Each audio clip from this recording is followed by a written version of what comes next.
July 7th, 2025, 6:12 a.m. Coordinates: 3.9 degrees north, 45.3 degrees east, Western Indian Ocean. The sea was calm, deceptively calm. Just off the Somali coast, a vessel cruised under a Liberian flag. From satellite view, it was a standard merchant freighter, rusted hull, routine signal, zero armament. But inside, it was anything but ordinary. This was LSV-93 Delta, a covert U.S. Navy supply vessel cloaked as civilian cargo. Its mission: deliver high-density jet fuel, encrypted avionics systems, and explosive compounds required for F-35 sorties and long-range missile calibration. It was the unseen artery of the carrier strike group operating in the Gulf. Then came the swarm. From the southeast, 30 fast attack boats emerged in staggered formation. Yemen's Houthi militants, coordinated via encrypted burst radio. They moved like a trained unit, not ragtag pirates.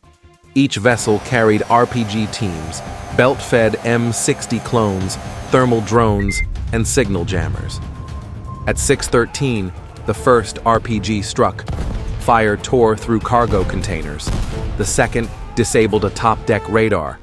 Moments later, 2 U.S. sailors were down. Alarms blared, but the ship was already compromised. This was not a hijacking. It was a premeditated kinetic assault, and the attackers knew exactly what they were hitting. In less than 2 minutes, the entire operation shifted from logistics to war footing. With the supply line under siege, the United States had a decision to make: wait or retaliate. Could the Navy hold the line without unleashing escalation? Or was this the spark that would ignite something far greater? This isn't just a rescue story. It's a digital war, a proxy battlefield, and a signal to the world. Stay with us, because what happened next changed everything. 6:14 a.m. LSV-93 Delta, 84 nautical miles off Bosaso, Somalia. Commander Nathan Reyes had seen combat before, but nothing like this. The radar was useless and jammed. The bridge intercom cracked with static. 5 Houthi assault boats had boxed in the bow, each closing in fast. Steel hooks clanged against the hull. Ladders extended. Drones lifted. This wasn't chaos. It was choreography. From the upper deck, Reyes watched 2 enemy UAVs hover overhead, scanning angles and heat signatures. Below, 10 U.S. security personnel, naval reservists and private contractors, scrambled for position behind steel cargo stacks, but the enemy moved faster. 3 American guards went down in less than 3 minutes. The bridge shook again. A second rocket-propelled grenade struck the aft lifeboat, splintering the deck. Smoke, blood, shouting, then silence. The pirates had breached the midsection. Small arms fire echoed through the lower corridors. But the Houthis had miscalculated. They didn't know what was hidden inside this plain-looking vessel. Encrypted Navy relay systems, radiation-shielded avionics, stabilizers for tactical warheads. This ship wasn't just a fuel line. It was the digital spine of a carrier battle group. Before the bridge was overrun, Reyes reached beneath the comms console and flipped the emergency extraction beacon EEB. No lights, no alarms. But across the sky, a US E-2D Hawkeye picked up the signal. Aboard USS Liberty, Rear Admiral Peter Sloan stared at his screen. 3 coded alerts blinked. High-value capture. Hostile swarm. Time critical. He leaned into the mic. "This is Sloan. Execute Counter-Strike Protocol Delta. Full suppression. Go hot." 6:16 a.m., 12,000 feet above and 9 nautical miles wide. The signal from LSV-93 Delta triggered a cascade. Within 40 seconds, USS Madison, a Flight 2IA Arleigh Burke-class destroyer, shifted from silent watch to full battle posture. Her deck lights flipped red. Missile tubes opened. Systems snapped into action like muscle memory. 3 defensive tiers activated simultaneously. SM-6 Dual-2 missiles launched vertically. locking onto radar contacts at 45-kilometer range. Mid-speed drone relays trying to feed battlefield telemetry to the pirates below. ESSM Block 2 interceptors fired from side cells, targeting ultra-low UAVs buzzing just above sea level. Phalanx CIWS, twin Gatling guns with autonomous fire control radar, whirred and screamed. Bright tracer rounds tore through the morning haze at 4,500 rounds per minute, lighting up the ocean surface. In seconds, 2 Houthi drones disintegrated mid-air. One speedboat, attempting to break from formation and approach Delta's starboard, was caught in a phalanx crossfire and erupted in flame. Metal, fuel, and limbs scattered into the sea. No U.S. casualties, no contact breach. Aboard the USS Liberty, the Aegis combat system fused the entire combat picture. Madison, Liberty, satellites, airborne recon, all linked in a neural network of modern warfare. Then the signal spiked. Electronic jamming signatures, not from land, but from a mobile Houthi command vessel. They were flooding the frequency band with spoofed GPS signals and electromagnetic noise. It wasn't random. It was smart. Iranian RF modules, Chinese tactical radar, off-the-shelf GPS disruptors, a Frankenforce assembled by design. This wasn't a naval skirmish. This was fifth-generation warfare. A battle not only over steel and sea, but over the invisible war zone of signals and code. 6:20 a.m., USS Liberty, Combat Information Center. The air crackled with urgency. 2 EA-18G Growlers roared off the Liberty's flight deck, flying low and fast, escorted by a pair of E-2D Advanced Hawkeyes. Their mission wasn't destruction, it was disruption. They didn't carry bombs, they carried silence. Within moments of reaching operational altitude, the Growlers activated next-gen AN/ALQ-249 jamming pods. Across the electromagnetic spectrum, enemy communications fragmented. Radio chatter went dead. Control links between Houthi operators and their UAVs blinked out. 6 drones fell from the sky like stones. Splashdowns marked across the tactical map in real time. Enemy GPS spoofers stuttered. Boat-mounted systems tried to reacquire targets, but their bearings drifted 20 degrees off course. It was like fighting blindfolded. Inside the National Cyber Joint Coordination Center at the Pentagon, an AI system flagged an anomaly. Data pings routed through Djibouti's northern uplink station, bouncing to servers known for hostile use.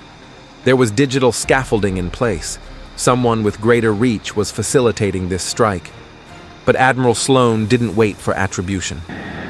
Cut their eyes, shut their ears, then burn what's left. The Growlers looped back out to sea. The Hawkeyes confirmed. The enemy was electronically paralyzed. The next phase would be kinetic.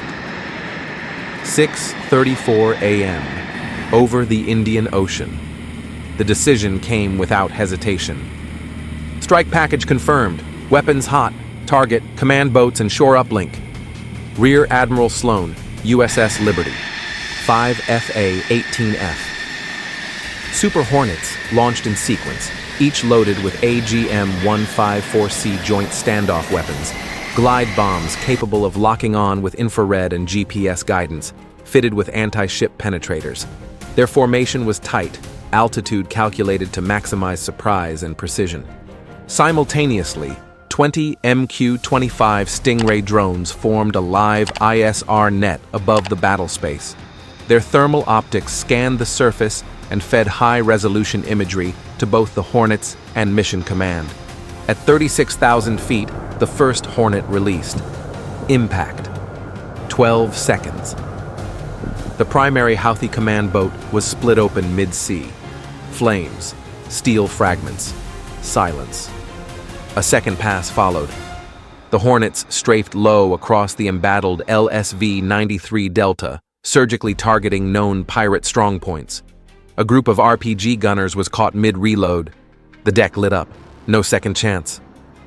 One Houthi boat attempted escape, veering toward the Yemeni coastline. It didn't make it. An MQ-25 released a dual-payload microbomb guided by real-time telemetry. Precision kill, splash confirmed. Meanwhile, 10 MH-60S Seahawks hovered just above sea level. Ropes dropped. SEAL Team 4 and Marine Raiders fast-roped onto the smoking deck of Delta. In under 7 minutes, the American vessel was secure. No U.S. fatalities. All hostiles neutralized or captured. But Admiral Sloan wasn't done. Not yet.